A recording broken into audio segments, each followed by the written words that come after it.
Italy নাকি France? নতুনদের জন্য ইউরোপের কোন দেশটি সবথেকে ভালো? আজকের ভিডিওতে সেটা জানাবো। হাই এভরিওয়ান, আসসালামু আলাইকুম। শফিকুল ইসলাম বলছি ইতালি থেকে। আশা করছি সবাই ভালো আছেন।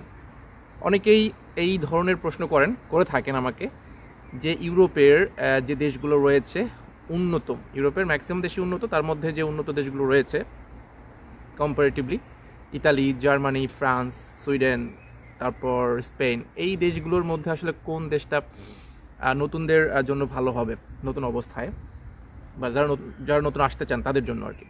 বিশেষ করে ফ্রান্স এবং ইতালির কথা বেশি আসছে। আমি যেহেতু ইতালি থাকি, আমি ইতালি সম্পর্কে বেশ ভালোই বলতে পারবো, যেহেতু মোটামুটি আমি এটা নিয়েও ভিডিও করে থাকি। আর ফ্রান্সের ব্যাপারেও টুকিটাকি আমি রিসার্চ করেছি, সেই বিষয়ে কথা বলবো যে নতুনদের জন্য আসলে কোন দেশটা ভালো হবে। আচ্ছা, ধরলাম আপনি হচ্ছে বাংলাদেশে আছেন, কিন্তু হ্যাঁ, আপনাকে তো আগে আসতে হবে। আপনি ইতালি আসেন আর ফ্রান্সে আসেন। আপনি যদি বৈধভাবে আসেন, মানে আসতে চান, সেক্ষেত্রে আপনার জন্য পারফেক্ট হচ্ছে ইতালি। অবশ্যই কাজের জন্য, যদি আপনি কাজের পারপাসে, কাজের জন্য ইউরোপের কোনো একটি দেশে আসতে চান, সেই দেশটা ইতালি, মানে সহজে আর কি। কারণ ইতালিতে ফ্লুসির মাধ্যমে যে কেউ কোনো প্রকার শিক্ষাগত যোগ্যতা, ভাষার যোগ্যতা ছাড়াই আসতে পারবেন। সো নতুনদের জন্য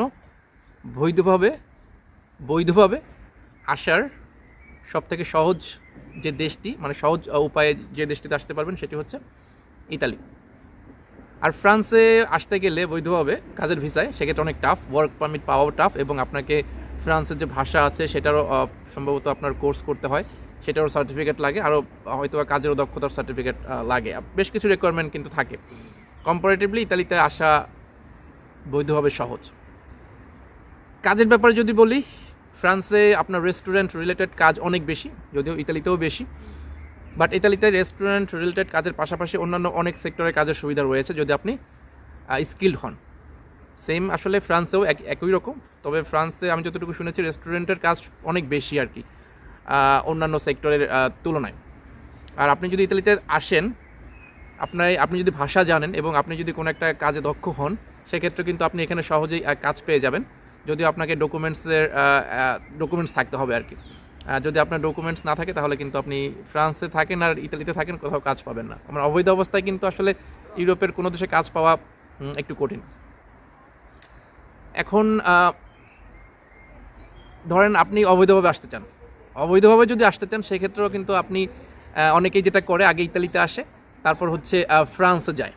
অনেকে লিবিয়া দিয়ে ইতালি এসে, বা ক্রোয়েশিয়া বা যে কোনো দেশ থেকে ইতালি এসে পুরো ফ্রান্সে মুভ করে। এটা কারা করে? এটা হচ্ছে যাদের ফ্রান্সে আত্মীয় স্বজন থাকে, ইতালিতে কোনো লোক নাই, তার আত্মীয় স্বজন নাই, ফ্রান্সে আছে, তারা ফ্রান্সে মুভ করে। যেহেতু সেঙ্গেনভুক্ত কান্ট্রি, ইতালি থেকে ফ্রান্সে যাওয়া খুব একটা কঠিন না। তবে আমি যেটা বলবো, যদি আপনার ইতালিতে আত্মীয় স্বজন থাকে, ইতালিতে থাকবেন, আর ফ্রান্সে থাকলে ফ্রান্সে যাবেন, এটাই একদম নর্মাল হিসাব। যদিও বর্তমানে যেটা শুনতেছি যে ফ্রান্সের ব্যাপারটা হচ্ছে, ফ্রান্সে বর্তমানে অ্যাসাইলাম করে কেস মেরে আসলে সেই কেসটাকে পজিটিভ করা, রেজাল্টটাকে পজিটিভ করা একটু টাফ।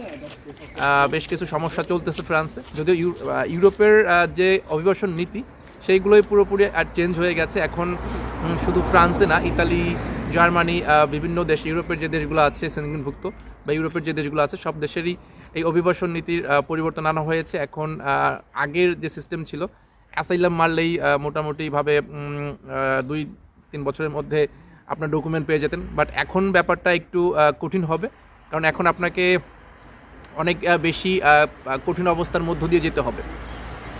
যদিও আগেও এটা প্রুফ করতে হতো, আগে অনেক গজামিল দিয়ে অনেকেই ডকুমেন্ট পেয়েছে, এই অ্যাসাইলামের ব্যাপারে কথা বলতেছি, মামলার ব্যাপারে বা কেসের ব্যাপারে কথা বলতেছি। বাট এখন কিন্তু অনেক বেশি হার্ড হয়ে গেছে, কারণ এখন ইতালিয়ান সরকার বলেন, ফ্রান্স সরকার বলেন, জার্মানি সরকার বলেন, সবাই কিন্তু বুঝে গেছে যে যারা এশিয়ার বিভিন্ন দেশ থেকে আসে, তাদের কিন্তু উদ্দেশ্যই থাকে আপনার এইসব দেশে আর্থিকভাবে, ইকোনমিক্যালি রিচ হওয়া। তারা কিন্তু মোটেই আর্থিক কষ্ট থাকে না, তারা গরিব কান্ট্রি থেকে এসেছে, মানে তারা অনেক অনাহারে আছে, তাদের দেশে অনেক সমস্যা, ব্যাপারটা কিন্তু সেরকম না, তারা কিন্তু এগুলো বুঝে গেছে। সেজন্য তারা এখন সর্বোচ্চ লেভেলের জাজ করে, বিচার করে, তারপর কিন্তু ডকুমেন্ট দিচ্ছে। রিসেন্টলি আমরা যেরকম শুনতেছি আর কি। সো এই ব্যাপারগুলো ফ্রান্সেও আরও কঠিন, ইতালিতেও একটু শিথিল আছে আর কি।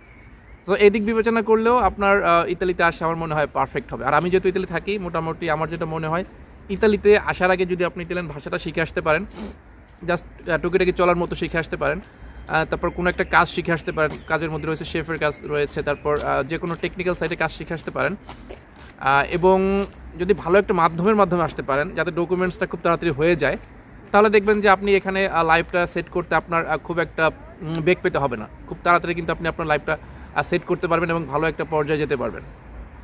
এটা হচ্ছে মানে ওভারঅল কথা। তার মানে হচ্ছে আপনার ফ্রান্স থেকে, জার্মানি থেকে ইতালিটা নতুন অবস্থায় পারফেক্ট। নতুন অবস্থায় ইতালিটা পারফেক্ট। তবে আপনি যখন একটু পুরাতন হয়ে যাবেন, এই দেশের আপনার কার্তা পাবেন, মানে স্থায়ী যে রেসিডেন্স পারমিট সেটা পেয়ে যাবেন, তার পরবর্তীতে আপনি চাইলে মুভ অন করতে পারেন। আপনি জার্মানি যেতে পারেন, জার্মানিতে আপনার কাজের স্কোপ বেশি, ভালো ভালো কাজ পাওয়া যায়, ইনকাম বেশি। ফ্রান্সও কাজ আছে, ভালো কাজ আছে, তবে সেই জন্য আপনাকে স্কিল হইতে হয়। আপনি যদি শুরুটা ইতালি থেকে করেন, পরবর্তী সময়ে কিন্তু আপনি ওইসব দেশে গিয়ে আপনার ক্যারিয়ারটা ভালো একটা পর্যায়ে নিয়ে যেতে পারেন। সো আশা করি আমি ক্লিয়ার করছি। এটা হচ্ছে আমার পয়েন্ট অফ ভিউ বললাম। আমার এই কথার সঙ্গে, আমার এই যে কথাগুলো বললাম, এই কথাগুলোর সঙ্গে হয়তো অনেকেই দ্বিমত পোষণ করতেও পারেন। এটা আমার পয়েন্ট অফ ভিউ, কেউ পার্সোনালি আবার নিয়েন না, ঠিক আছে? সো এই আজকের ভিডিও এই পর্যন্তই। যদি ভালো লাগে ভিডিওটি লাইক করবেন এবং কমেন্ট করে আপনার মূল্যবান মতামত জানাতে পারেন, আর অবশ্যই ভিডিওটি বেশি বেশি শেয়ার করবেন। সো সবাই ভালো থাকুন, সুস্থ থাকুন। আল্লাহ হাফেজ, আসসালামু আলাইকুম।